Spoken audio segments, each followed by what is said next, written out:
Deputies tell me there were 6 terrifying moments where Javon Collazo was on that bus. Now he's been arrested and he faces 19 charges of kidnapping, carjacking, and armed robbery, plus various other charges. The teen was coming around this corner on Windsor Lake Boulevard, and if you look down here, you can see the tire marks where her car went off the road. If you keep following me this way, you will see the path that her car took before she crashed into these trees. Around 5 o'clock, several arrests were made, and if you look behind me, you can see about 100 to 200 people. Bernard Taylor was driving down Bowen Street when he lost control of his car. His car ended up in this pond. Forget about walking the grounds or going on a ride. This year, you'll have to stay in your car at all times.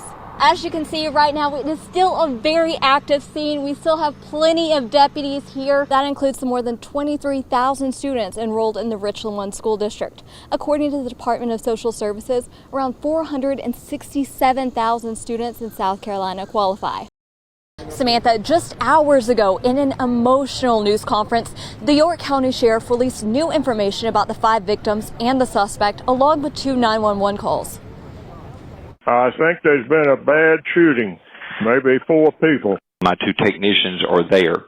One just called me. He can't talk. He's screaming, I've been shot, I've been shot. And I asked him where the other one is. He said he's laying there and he's unresponsive, and he was shot also. 8 minutes after these calls for help, deputies arrived at the home of Dr. Robert Leslie. The first 2 victims, obviously, that we encountered were the 2 air conditioning techs who were outside the home in the driveway at their work vans. Technician James Lewis died. Family members tell us the other tech is Robert Shook, in critical condition in the hospital.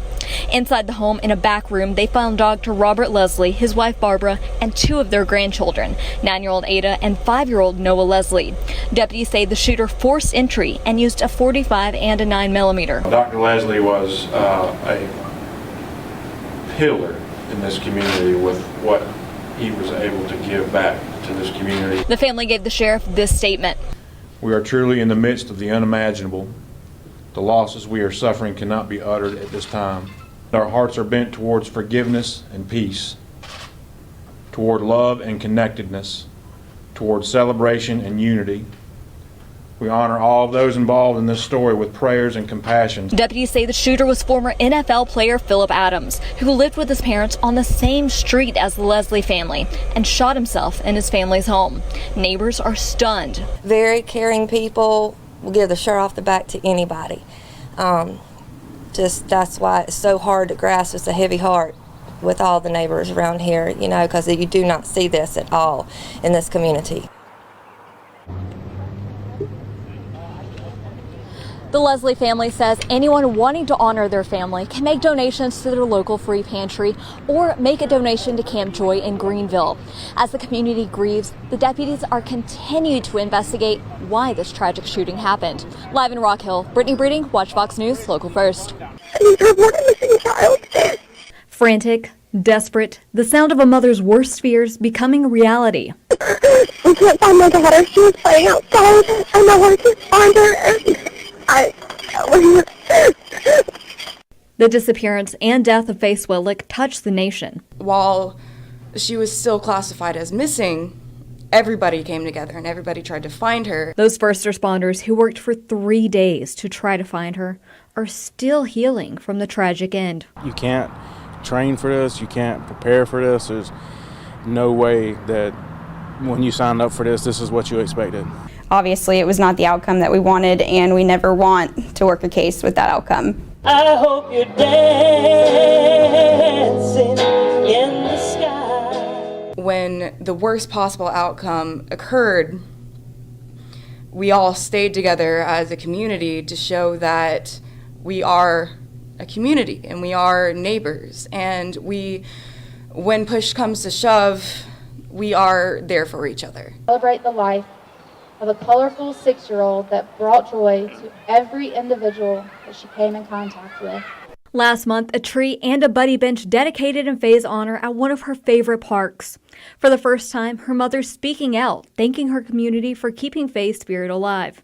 Her poignant story drew international attention. People all over the world painted rocks in her memory. Those rocks hidden so others might find them and learn about her story.